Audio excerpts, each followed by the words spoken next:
Great googly moogly. I'm channeling a little Travis Gafford here as we get into FlightCheck Season 1, Episode 7.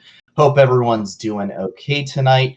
This is just going to be a bit of a chill episode. Probably, keep it short, stay loose, off the cuff. I'm Sandy Toes. To my left and my right, somewhere on this screen, are Curly and Knox War. Guys, I know it's been a bit of a weird week for all of us. Knox, I know you've been sick. How are you feeling, man? Yeah, it's past couple of days have not been fun for me. I'm not gonna lie. My lungs are very filled with fluid, and I just had to mute myself because I had a coughing attack. But we're good. I'll be fast to hit that mute button tonight if I start having a moment. But no, other than that, minus the sickness and crap, I've been all right. Well, that's good, and thankfully we can't get whatever you have through the internet. The COVID has. Well, we don't. You don't have COVID because you've been vaccinated. Yeah, I've got both my shots. Yeah, excellent. All right, so we're good on that front, and you can't transmit the virus over the internet, as far as we know. It's not one of those viruses. We're good. That's not the type of virus you contract through the internet. It's going to be okay. Curly, man, how about you? I know you've had a busy week too. Yeah, I mean, I've just been real busy with life. It's finals week here at my university, and then I was managing on Thursday at the bar I was at because the GM was out, so there was just a lot going on last week for me. But yeah, other than that, things have been pretty good. I'm just ready to finish university, and I'm excited for summer, not only for myself, but for, of course, for League of Legends. But before that, we got to do MSI. But before that, Sandy, how are you? What have you been up to? Sandy, what you been up to? You don't get to hold out on us. Oh, okay. Well, I've been in Utah for the last few days, actually. I went out to Arches National Park and took a side drive-through of Canyonlands National Park, which was pretty fun. I managed to get lost a little bit, and that was it wasn't terrifying, but it was a little concerning. There's this one hike called Devil's Gardens, and at one point the trail splits, so you can keep going on the hard packed trail that's the basic normal, it's still a little tough, but it takes you directly to where you want to go to see a particular arch. And then the other way is known as the primitive trail, and it's known as the primitive trail because there are almost no markings on the trail for you to know where you're going. It's a lot harder to, it's ups and downs. You're scrambling across rock. There's ledges. There's all kinds of exposed surfaces that you're like, ooh, if I slip here, I could really break some bones, and that would be bad. So I survived. I think I did about 15 miles of hiking in 2 days, and so my feet hurt. I took the day off work to just kind of physically recover. But here we are. And you know what? MSI starts in just a few days. It starts Thursday, right? Yes, it does. Isn't that exciting? I'm excited to get some League of Legends in. We had EU Masters to kind of, keep that injection going for a little bit, keep our fix for a hot minute. I'm a fake Europe fan. I didn't watch the Masters because I was just busy with life. You didn't watch Masters? What? No. See, that's surprising, Curly. I think of all the people on this podcast, you would have been the one most interested. Because, for one, I mean, you need to see who Fnatic is going to bring onto the team next, right? That's we got the rest of the season. All right, we'll figure that out. I don't know. I've seen some rumors from. I was gonna say, have you guys been looking at LEC Lulu on Twitter? Yeah, he's got the spice. I was just saying in the FlyQuest Discord that I'm hopeful that a couple of the Portuguese players from UCAM Esports Club are going to get picked up by some LEC team. I know there's a rumor that EG is looking to pick up Plasma to replace Ignore, which would be absolutely wild to me. For many, many reasons. But we can get into that. Yeah. Blows my mind, honestly. So, MSI starts Thursday. let's break it down. Let's start with the format, right? So they changed up the format for this year's MSI. In previous years, rest in peace 2020's MSI, but 2019 and going back, you had the play-in stage. So you had all the wild card minor regions, sending their team. They would do battle, and two of those teams would emerge to make it to top, the final six with the bigger regions: LCK, LEC, LCS, LPL. But now, theoretically, all 12 regions start in the same place, and that's kind of cool. But I'm also not sure how much I like it, and I'm kind of curious to see what you guys think of this. Well, see, I was going to get a vote because I wanted to ask you two what you like, yay or nay on this format. Because I'm going to tell you right now, I'm actually, as cool as the format is, like, looking back on it now, I'm not a fan of it. I don't like this format. And I can go into it here in a little bit, but I wanted to hear your guys' opinions on whether it was good or bad from y'all. Yeah, so I'll say that, like, it's cool. I think it's nice, and I'm always hyped to see, cool matchups or, like, different matchups, something like, okay, how is Pentanet going to do against RNG? Or, how is the Brazilian team, Pain Gaming, going to do against, LEC or whatever? Like, I'm excited to see those matchups, but at the end of the day, it feels a little pointless, Like, we know that Damwon is just going to 6-0 their group. We know that RNG is probably going to, win their group as well. And you can I would even argue that it's based on the teams that C9 got put into in their group, in Group C. I would argue they're pretty much guaranteed to get out of their group as well. It'd be a big upset if they didn't, right? So it's kind of like, okay, we have all the teams playing each other, but the teams that everyone expects to get out should get out anyway. So what's the point? Curly, I don't know. What do you think about it? Well, I mean, I love and hate it because I think in one sense it's definitely a lot more competitive. Mm-hmm. It puts everyone on the same kind of playing grounds, and it really gets us to make sure a lot of people that you might not normally see face each other. But at the same time, because it's kind of like skipping the whole play-in thing and going straight to groups, it's like it's a whole bit of competition that you just kind of miss out on. So that's one thing I'm kind of missing. Like, I would love to see the wild card slots compete, but like you said, it is good that you get to see equal representation. I am concerned, though, that it does mean some people just kind of show up and will, be knocked out. I don't know. It's like, I was hyped for it. When they do announcement videos, they're really good at it. I was so hyped for the format when they did the video. I was like, oh my gosh, this is awesome. It was a good video. And then, as you said, is like, you think about it more, I'm like, all right.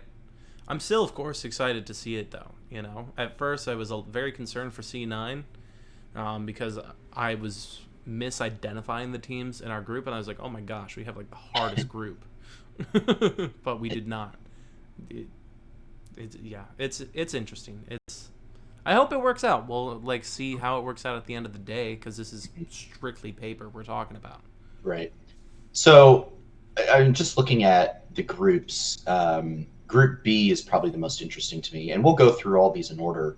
But if I'm going to rank these groups in terms of most interesting, it's B, A, C for me. Yeah, easily. You can remember that by the what do they call that? Not acronym, but it's like some kind of term. But blood alcohol content. That's what it is an acronym. Yeah, that's an acronym. Okay, acronym. That's what we'll go with. Blood alcohol content for the most interesting groups at MSI. So let's start with, because you're gonna need a drink when you watch this happen. Yeah, you're going to need to have a BAC for this. If you're from one of these wildcard regions, yeah, you might need to have had a few shots after watching your teams get absolutely smashed. Like, no disrespect to some of these wildcard regions, but it's like, yeah, all right, Infinity Esports versus Damwon Gaming. I really don't see a world in which you win. I'll just be straight up. But yeah, Group A. So this is unfortunately the group that Gigabyte Marines could not join in. Which to me actually makes this group a little more interesting. Oh, Before, dude, if they were there, like, I mean, I'm sorry, Pentanet, like, whatever, but like, I could see a world where Gigabyte Marines can challenge RNG. I don't think they take more than a game off of them at any point. I think RNG still wins that matchup no matter what 3-1. More than likely 4-0. But at least you can probably watch those games and be like, okay, these were entertaining matches. And even then, you go back at it and you go, well, look at UOL. I bet the same thing could go back and forth between those two teams. Like that, like before they were announced that they were out of that tournament, that was my most hyped matchup. I was like, if you were going to watch any match, you need to watch this one. Like, forget all the other wildcard matches. Forget Cloud9 versus Damwon. No one gives a crap about that. You need to watch this match because this is the most highly contested match right here. And then now they're gone, and now we just have UOL versus RNG, which I think will honestly still be a decent matchup, but at the end of the day, it's still not that same hype group that it could have been with Gigabyte Marines being in it. Yeah, I mean, I'm always excited to see Unicorns of Love. I'm going to pronounce this. I think you say it like Anonasik is how you say Anana Husik. Pineapple. I deeply apologize to him for for mispronouncing that.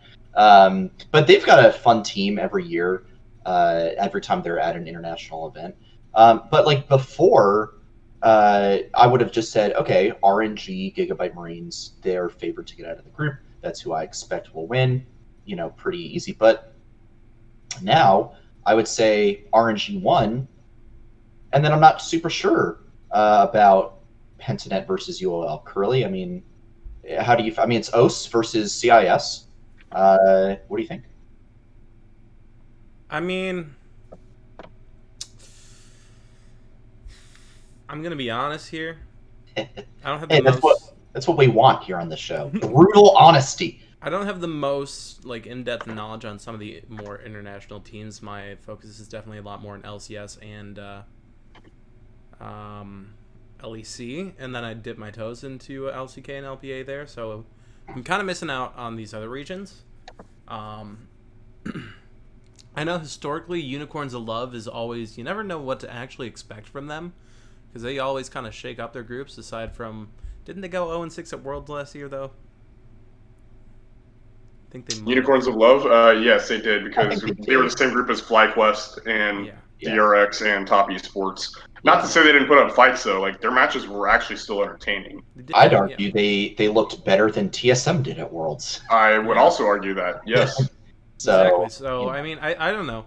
I'm inclined maybe just because I love the I'm still holding on to when Unicorns of Love like first came onto the stage, of how like no one expected them to be as good as they were, just because of the ridiculous name and all that stuff. So I think I kind of want that to happen, but yeah, I don't know what to expect for that matchup.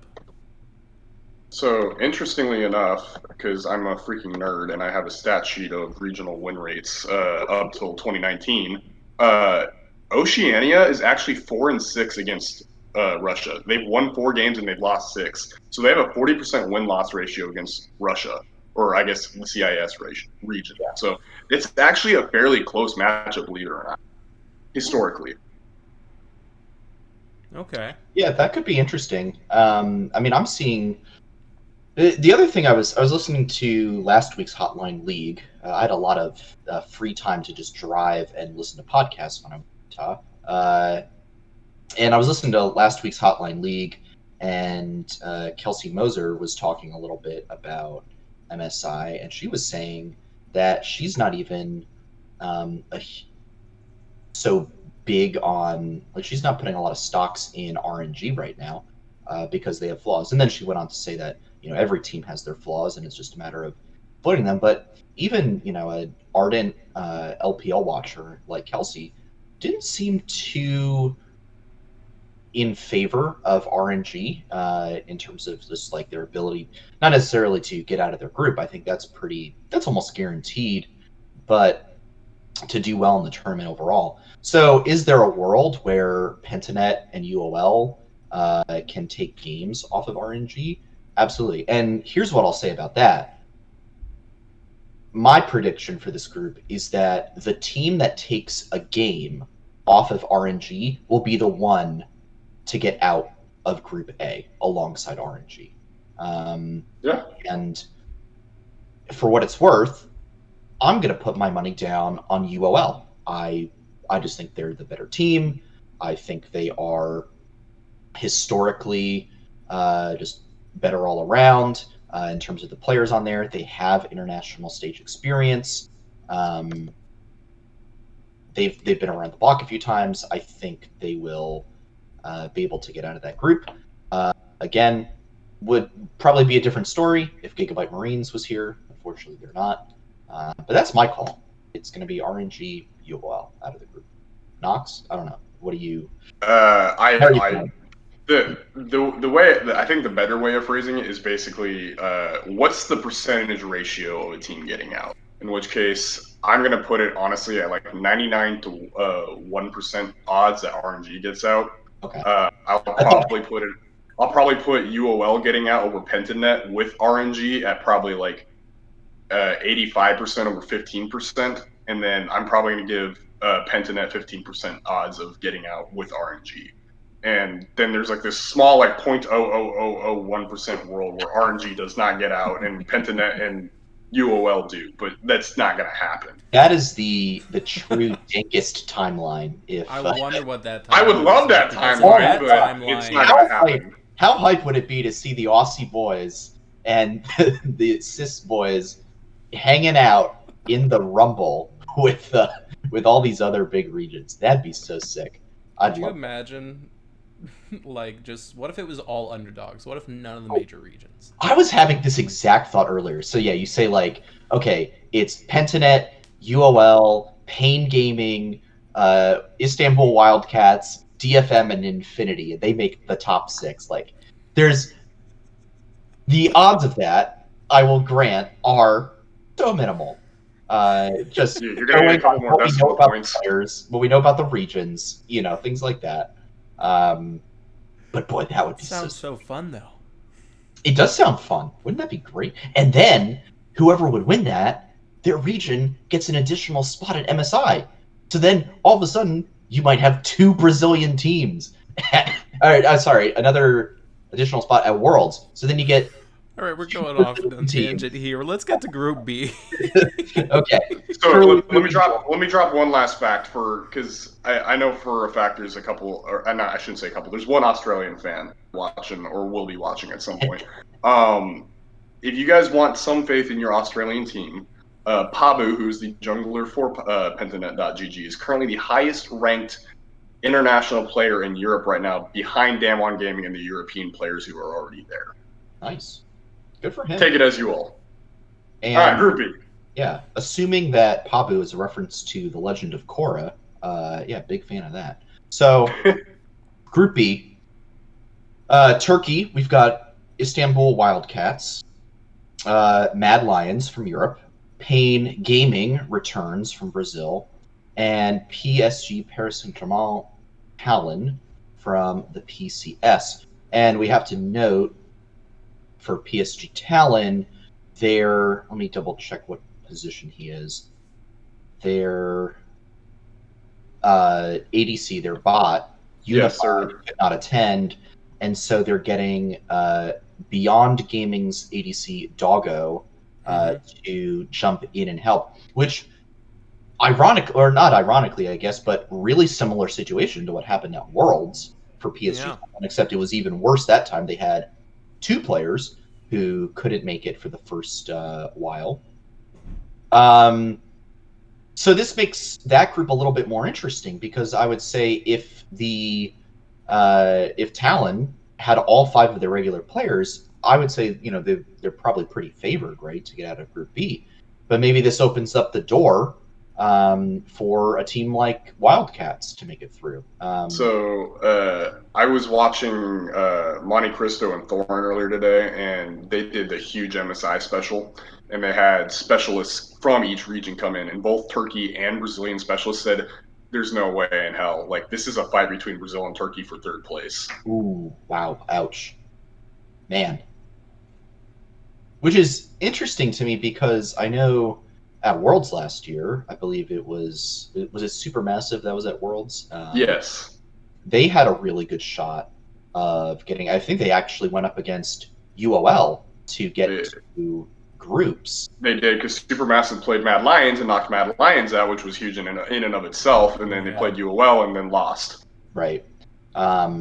Which so that's interesting to me to hear that the region specialists themselves don't have a lot of confidence in their own teams. Did they talk about why that was at all? So I caught the very tail end of the turkey specialist, and I can't remember his name. But basically, he was saying like he still had confidence in his team. Like we can do, we can beat PSG, we can get that second place spot. And then he was also saying that Mad Lions, like, and this was kind of like just general talking of just, hey, they're not G2, they don't have this international experience, they don't have the clutch factor. I mean, at least they don't have a proven clutch factor, I should say, right? And he's like, technically the group's open, right? But like like if you were watching his mannerisms and you were like listening to him, he didn't have a lot of like, yeah, my team's got this. We can get second place, no problem. He was just very analytical of like, oh yeah, these other teams don't look so good, but he wasn't really bolstering himself up either.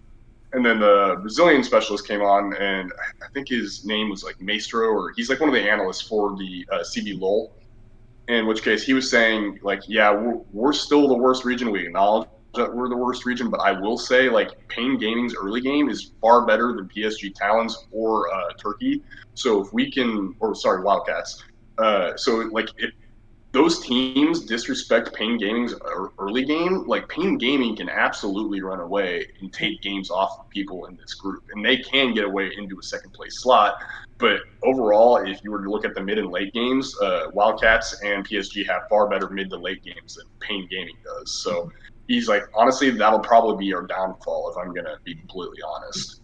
And it's unfortunate to hear that the Brazilians don't think very highly of themselves. Because I'd argue they're some of the more entertaining teams, just in terms Absolutely. of the players' personalities, just the fans themselves are some of the most passionate, not just in the League of Legends space, but all across esports.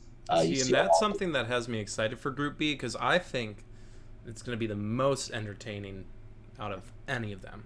Because I think when you look at the teams and the players, there's the most personality there. Like from the players themselves, I can't remember. I think it was the mid laner for Pain Gaming when they had like one. Tinones. Yeah, he like him on Twitter was funny, and then Armut. Oh yeah. All that needs to be said about Armut. And so I know it's definitely going to be an entertaining, and I also think this is the most balanced out of any of the groups, personally. Yeah, I would agree with that actually. As much as like the analysts and even myself think it's still a pretty solid like boom boom boom boom. Like this is the closest group if you actually look at it, and like I would not be surprised to see Pain Gaming somehow managing to get out if they perform on the day, and I wouldn't be surprised if my predicted order of spoiler alert Mad Lions, PSG, Wildcats, Pain happens either. Yeah. We see with Pain Gaming, I kind of like hope that they win so we can just prove once and for all that PNG is the superior like image format. That's fair. No. I actually just really want Pain Gaming to win because I've been a fan of them since 2013, even before they had their giant win on 2014. Because I started tracking the international wildcard scene back right before Worlds started, and I remember they played Immunity, and what was it? They lost to Gaming Gear EU to get to 2013 Worlds, and I was so upset about that. So when they won and went in 2014, I was like, oh yeah, or not? Sorry. 2015. I'm thinking 2015, but they played in the 2013 International Wildcard Tournament. So I would love to see them actually make it to the next group stage. I think Brazil absolutely deserves it. They have huge, dedicated fan base. Like, as like they have so much like infrastructure behind them and fans that it's crazy to me that they're as bad as they are. Like, no disrespect to Brazilians, but you guys have not put up any results in the past couple of years.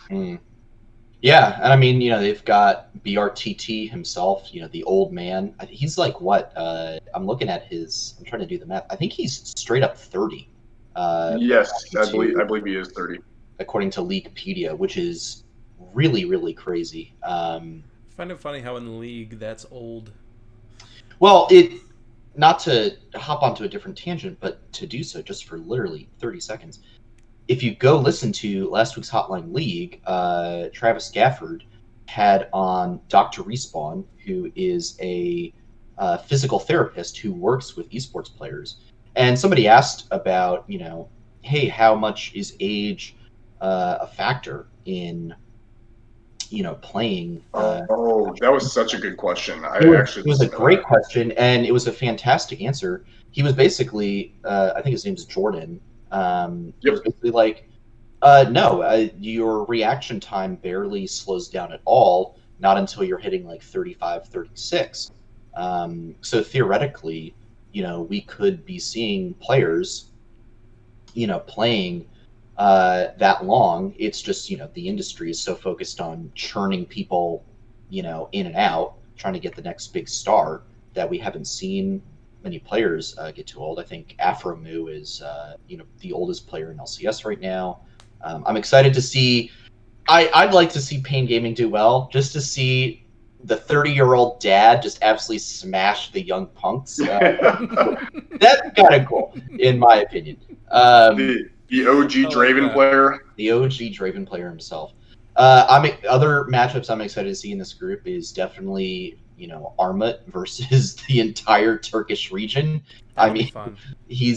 It's not like he's got something to prove, right? Like, and there's no chip on his shoulder. He's made it. He made it to LEC. He won the title in his first split there. So clearly he's, excelled and achieved something. And he doesn't really have anything to prove. But at the same time, he's kind of got to back it up a little bit now, right? His own home region coming in, trying to take him down. That's a matchup I'm really excited to see. You know what I really want to see? So for Group B, what I want to see, and I'm like really hopeful this happens. Of course, I want LEC to get that first slot. LEC fan through and through. Really hopeful for Mad Lions. I want to see Pain Gaming get that other slot so badly. I would love to see CB Law take on the likes of RNG and like Damon Gaming, or have a shot. Of course, actually, based on. Of course, the next stage though is weird, isn't it? The Rumble stage. So I guess we'll get to that later. So, all right. So Group B, let's just run through how we think this group's going to go. So right now, I don't know what order it's going to be, but for me, it's Mad Lions and PSG Talon getting out.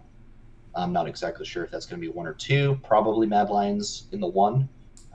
But I think PSG Talon will still do well enough to get through. Curly, similar thoughts or? Yeah, like I said, Mad Lions. I think they've got a good shot, a very good shot at dominating Group B. And I want, like I said, I want CB Law to show up, get second. That's what I'm kind of hopeful for, especially with the whole, Talon having to swap out ADCs. That might give him a little bit better of a chance too. For sure. Yep, I pretty much agree with everything you guys said. Going Mad, PSG, probably Wildcats, and then Pain, unfortunately.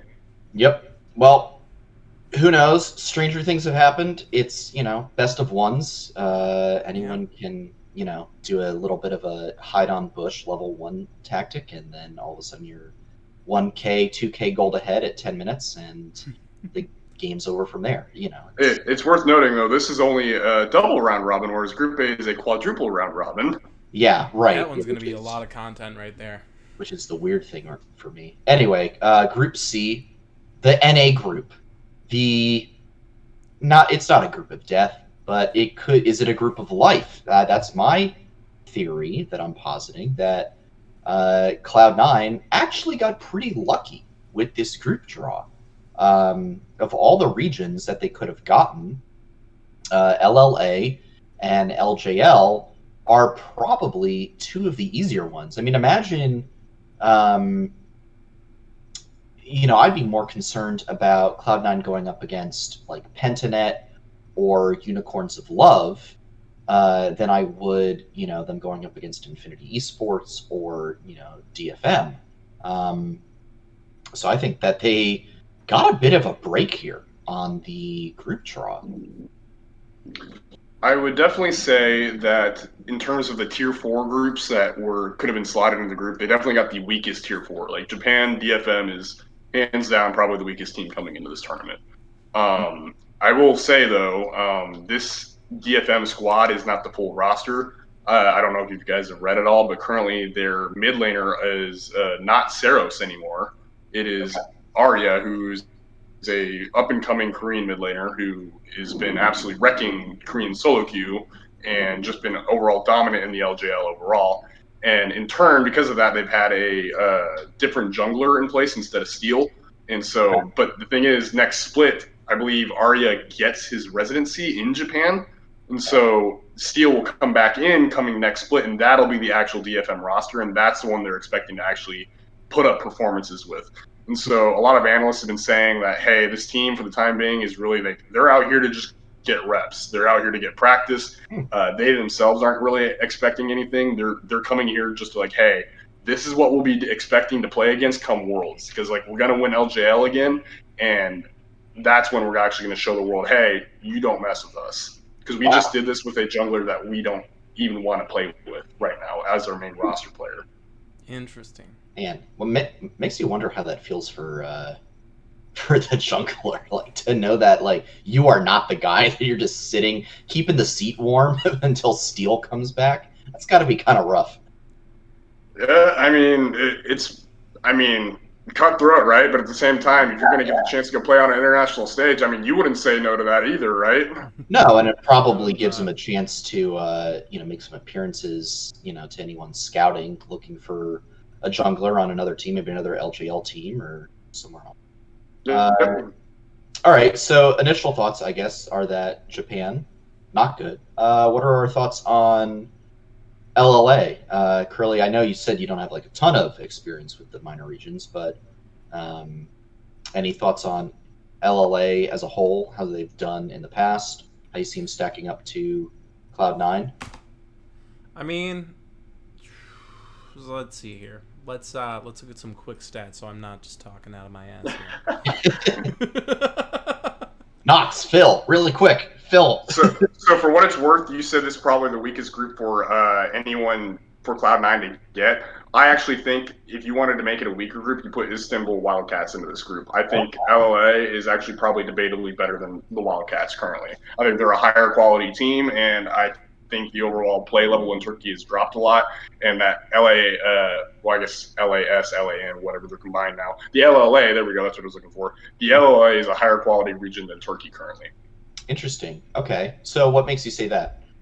I didn't watch that much of their play, but typically LLA teams have the idea of how they want to play. Like, you guys know how I was hyping up FlightQuest Academy's macro a lot. Mm-hmm. So I would say a lot of LLA teams have the same concepts of like, hey, here's what we need to be doing on the map. They have great understandings of what they need to be doing on the map, but at the end of the day, they don't really have the players for it. Whereas looking at Turkey, there's a lot of fighting, and it's just kind of like, why are you guys there?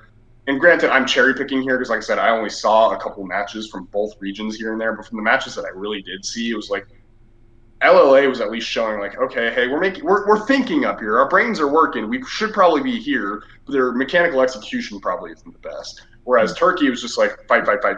We're at this objective now. Fight. When it's like, okay, well, why are you guys not doing this over here on this side of the map? That's just what I noticed. I need someone. Maybe I'll end up doing this myself. But I need somebody to go through historically all the pools and see how teams have moved up and down.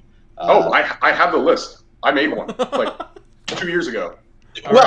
My time on this podcast has come to a close. Yeah, we're just gonna I cameras have finished off. It's everything only I Knox need here to on out. This is my last time on the show, everyone. No. Remember, I'm like, I fill the analyst role here, even though I'm not a professional analyst. This is what I like doing. I love having this stuff ready. And I do the. There we go. But all right, so now that I've educated myself real quick on what the LLA is like, number one, the way that they do their season is so interesting. The whole phase 1, phase 2 thing or whatever. Yeah. That is interesting. But what I'm noticing here, and this is pure numbers, so this is all I'm going off of, Results-based analysis. Love it. Perfect. is Infinity Esports was riding second the whole time, and only won by one game in the best of 5. I don't know how it I don't know how that played out, but they barely won. They barely weren't second place from strictly numbers. Now, what I'm also noticing here is when it comes to tournament awards is like there's a lot more for Furious Gaming, who they had their finals against. Yeah, Furious has been historically in a lot of international events, I believe. They were very they contested first a lot from about 2014 through about 2016, dropped off for a little while, and then recently, as of last year, started kind of picking it up and have been in the conversation again. Yeah. So from pure numbers, I'm concerned for Infinity. Because if they were riding second the whole time, that means maybe they just got lucky the day of. But, of course, these are all professional players. They can bring it when it comes to it, and maybe that's what really happened. Maybe they were so ready for that final tournament. They had prepped for it, for that final best of 5, that they'll bring that same energy here to Group C, and they'll show up like, hey, don't underestimate LLA. I mean, also, definitely don't underestimate the region. We've got Jose Dioto coming from the LLA, and we all love him, you know. Yeah, to be fair, what I will say about that, and now I've completely lost my train of thought, which is fantastic. I like to do that in the middle of a live show. Oh, that's what it was. So, to compare that to LEC, where everyone was looking at playoffs and being like, okay, no worries, guys. G2 will just turn it on. It's, playoff buff time for G2. They'll figure it out. They'll just stomp through playoffs, no problem. Meanwhile, people weren't even considering Mad Lions as a favorite. They were even behind Rogue. People were putting it as G2 versus Rogue, most likely in the finals. So all I'll say is that, I think that's okay. That's a bit of there's an argument there to be made for sure that, okay, they were second and then they kind of turned it on in time for playoffs. But that's what matters, right? Is that they got better and they were able to take down that number 1 team by the end of the season. And that's what's the most important is, how good are you right now? And so if they continue to improve, I'll be excited to see. I'm always excited to see how the wildcard regions stack up against the big boys. In terms of the biggest boy in this group, Dom1 Gaming, look, it's just going to be a clear 6-0 for them. I don't see. I want to be able to argue there. I don't see Cloud9 taking a game. I'll be real. I love Cloud9. I love that org. I think they're a fun org. The big thing I have to say here is the one big reason that I think Dam1 Gaming might not win against Cloud9 once or twice is because Perks comes from G2. And something about G2 knows what the hell to do against Korea. For some damn reason. For some reason, when it comes to the international stage, Korea is everyone else, we can take you on. But G2 gives them a fight always. Well, and Dam1 historically has a bit of a grudge against G2, and they'll specifically have one against Perks. I know the Dam1 players, anytime they're in an interview and they're asked about international play, they only talk about Perks and G2. So I know that they are always hungry for blood. So, yeah, that's a hyped matchup for me. I am excited to see. And look, if Cloud9 ends up popping off against Dam1 and taking a game, I'll be losing my brain. I'll be screaming. I think I might be in my office when that's happening, so I'll have to kind of keep it quiet. But I'll still be all over that. But I just don't see it as super realistic. I mean, these are the world champs. Yes, minus their top laner Minus from Nuguri, yeah. minus Naguri, but Khan has clearly been a serviceable replacement. They stomped through their playoffs. They've got, some of the best players in the world at their positions. I just don't. I mean, I'm seeing Damwon as, the ultimate favorites to take all of MSI, truly. But yeah, I mean, Nox, how do you feel about Cloud9 stacking up against the reigning world champs? So the first thing I would like to say is there's been numerous pros so far who've said in scrims that Damwon have actually not been as strong as what they expected them to be. Granted, this is scrims, and that should be taken with not even a grain of salt, like a mountain of salt, because it's scrims. Yeah. But that does need to be said, though, that multiple pros from different teams have said, I mean, don't get me wrong, they're still strong, but they're not, like, stomping the crap out of us in scrims. So I think that should say something, even if it's a little something. And the other thing that I think really needs to be said is that historically, if you look back through the MSIs, the only two teams that have ever been to MSI have been TSM and Team Liquid. Those are the only two teams that have ever been. Unless you want to count 2014, but it wasn't titled MSI. It was like the All-Stars. Oh, and CLG. I'm sorry, and CLG. How do I forget CLG? They went to finals. Well, okay. Real CLG is a very forgettable team these days. Yeah. Okay.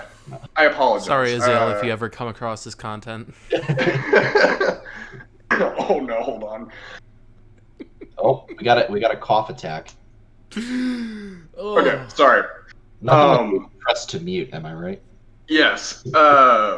Anyway, my point being though is the two out of the three teams that have been right, with the exception of CLG, who's kind of the anomaly in this particular case, they have not shown good records at international events, and CLG is the only one that's really done so. And granted, I know Team Liquid made finals, but really their group stage record in that was 4-6. And the only reason they got through on that was because Flash Wolves was an even worse team that year.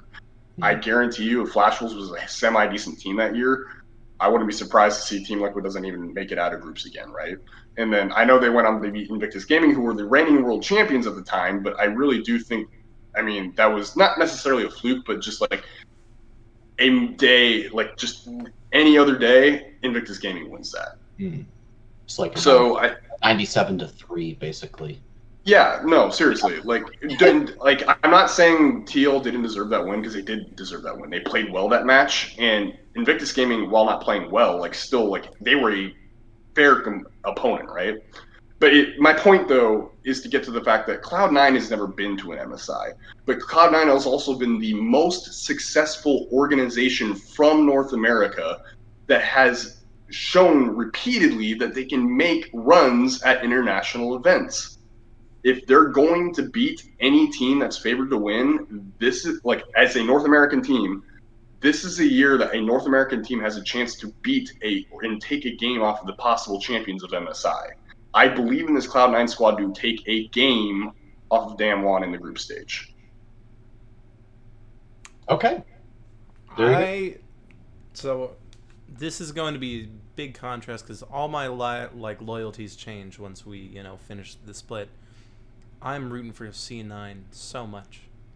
so much. I think we all are. believe in their ability to take on Damwon Gaming. Wholeheartedly. This isn't just hype. I think, I take it back to my hot take a couple of weeks ago, where I talk about the way they won that Game 5, where they pulled the 5-headiest strat out of nowhere. And if they can come up with something like that, they can come up with something to take on Korea. Yeah. Very, very reasonable. Very C9 could be the hope for LCS. For sure. All right. Well, we'll stick with, let's just get some quick Group C predictions. I think we're all going to say Dom 1, Cloud9 2. I think that's the consensus, right? Yeah. Yeah, okay.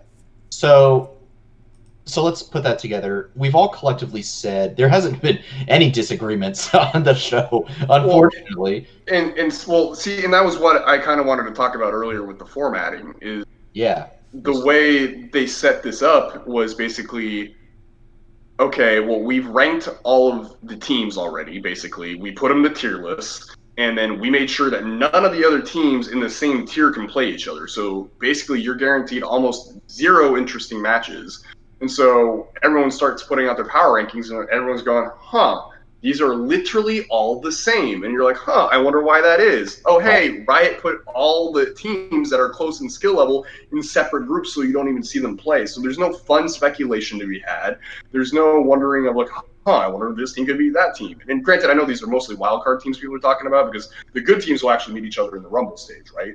But as someone who's an actual wildcard fan and has been following the wildcard scene since 2013, it's very frustrating for me to see Riot do this. And so I'm having to sit here going, well, now I don't get to see Latin America North play Brazil. You know, the last time Latin America North played Brazil was back in like 2016. It's been 5 years. I don't know who the better region is at this point, even though technically off of results-based analysis, Brazil's like one of the worst regions nowadays. But typically, if you go back up the records that I have pulled up on my sheet here, Brazil has a huge record on Latin America North. Right. And to compare it to the format for Worlds last season, and obviously that format was changed because, again, Vietnam couldn't send their teams, but I loved how we had 2 groups of 5. So you've got 12, now 11 teams here, but why couldn't you do something like 2 groups of 6 for this thing and just do a double round robin there? And then you get so many more matchups between the different teams, and you have something similar where then now I'm just proposing alternative formats. Now, one thing I do have to contest that with is I think you have to account for the state of the world. And so as much as you want to have maximum gameplay possible, you also have to take on into account COVID, and how limiting the number of teams, number of persons present at this event is the safest possible way for them to pull it off in person like they're doing. If you add a couple more teams, that adds more potential chances of like COVID outbreak. Like it's just kind of it's a safety thing. Right. So no, I'm not talking about adding more teams because there's already 12 teams at the event now, 11 because Vietnam couldn't send out 1. So I'm just saying that you could have done something like how instead of 3 groups of 4, you could have done 2 groups of 6. Okay. Right? And I apologize for my aside. No, it's all good. 2 groups of 6, and then you have something like top 2 from each group automatically get out, and then 3 and 4, cross play each other to, make it out into the Rumble stage, something like that. But where you get a little bit more variety between the regions playing each other, instead of how you were saying, Nox. The teams are just kind of power ranked into the groups and into the order that we already automatically expect them to get out of. You look if you had Gigabyte Marines in this tournament, everyone would just say, okay, well, the 6 teams favored to get out of groups would be RNG, Mad Lions, Dom1, Cloud9, PSG Talon, Gigabyte Marines, and it's over from there. And the only one you can test is the possible Gigabyte Marines versus UOL. Like that is literally the closest second, third seed matchup. Maybe if somebody wanted to make the PSG Talon argument, but even then, I don't think that's. I think the difference between them and Wildcats is far greater than what. So it's not that I don't hate the format. I just think it's kind of pointless because it's just kind of like, well, we know we're just getting a little bit more stage time for everybody. It's a format that's hoping for upsets, which creates more views for Riot. That is literally what this format does. Yeah, for sure. I think, for sure, the games will be interesting. I'm excited to see, how they do, especially the UOL versus Pentanet matches will probably be the most interesting to me because that'll be really the only close, interesting, okay, who's going to make it out of this group match for me. I think the spicier matchups are going to be once we get to top 6.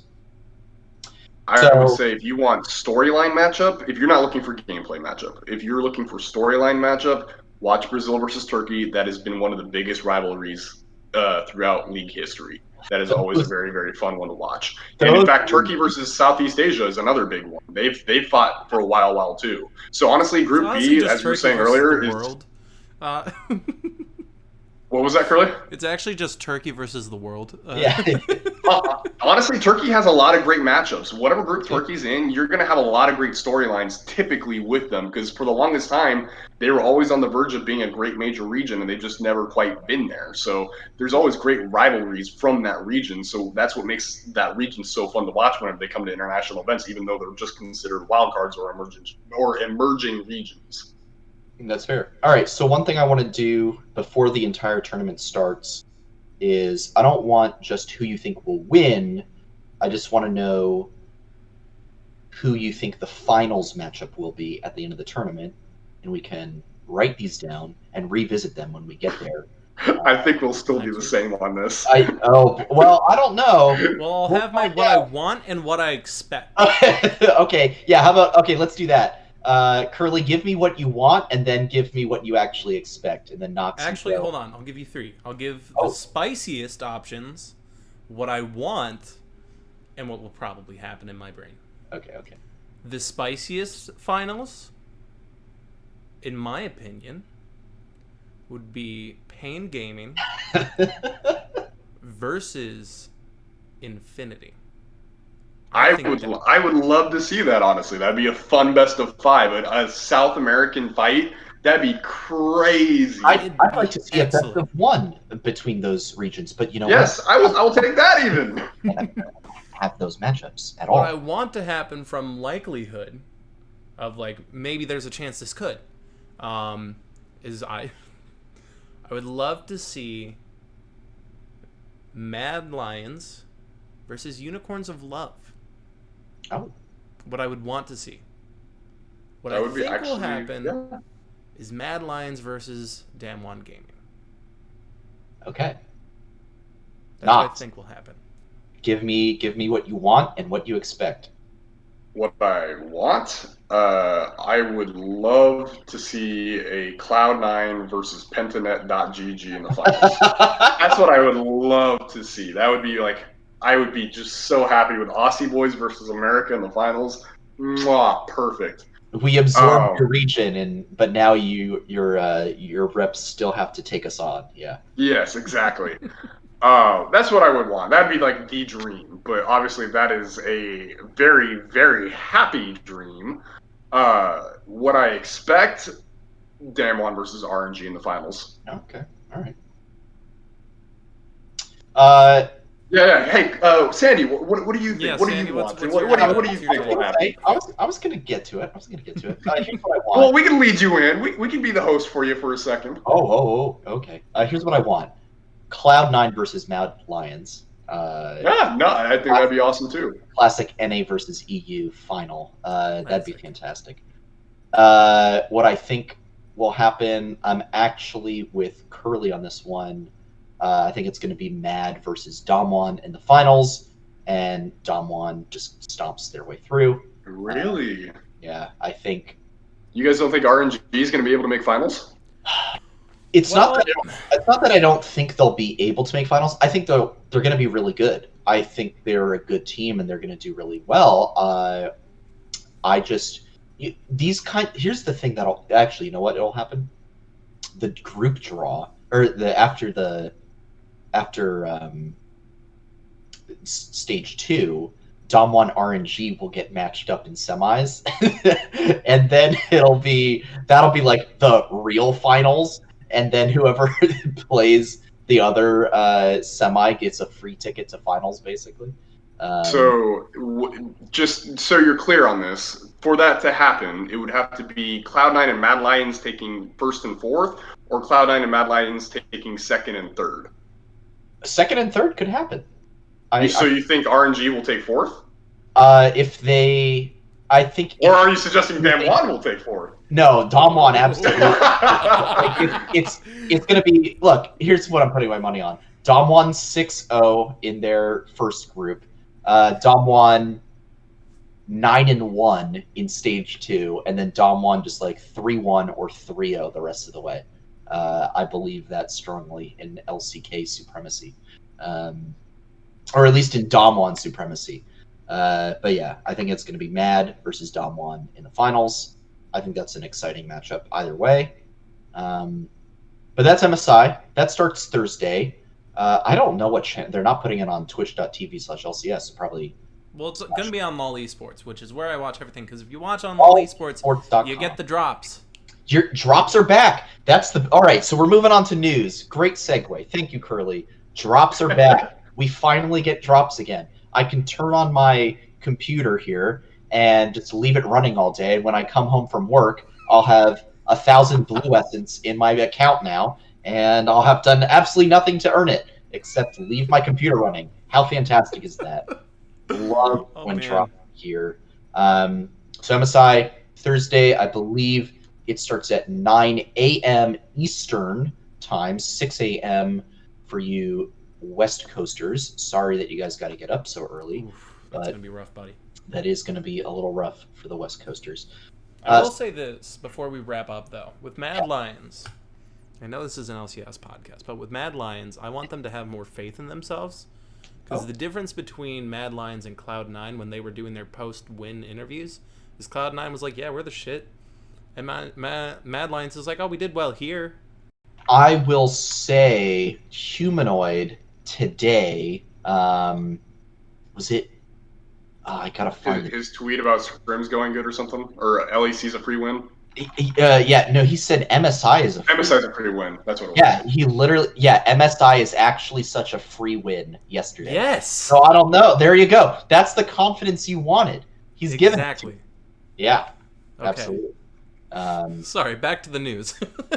All right, so that's MSI.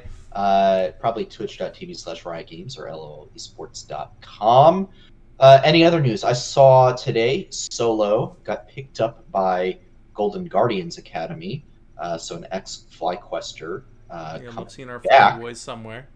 Coming back to the pro scene.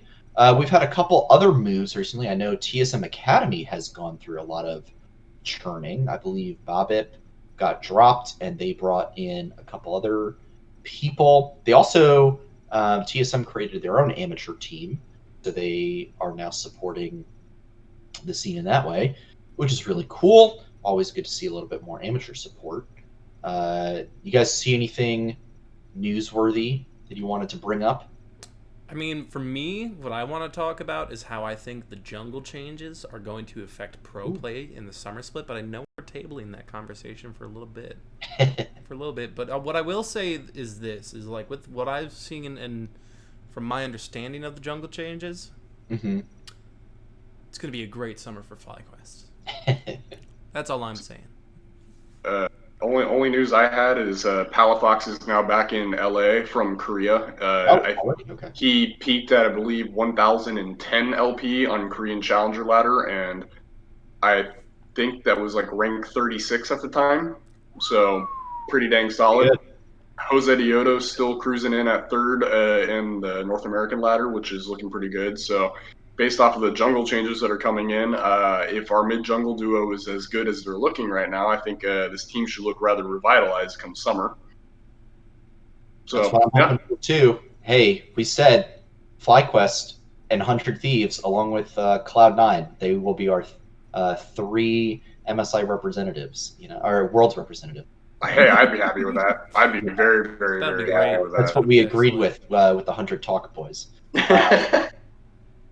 Well, if that's everything, I think we're going to wrap this show up.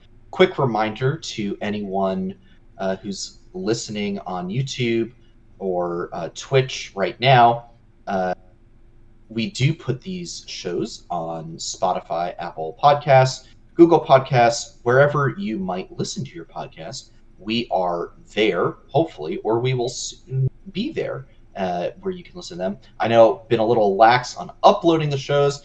Probably we all had such a busy week. That's why. Apologies. We will get the episodes up on those platforms real soon.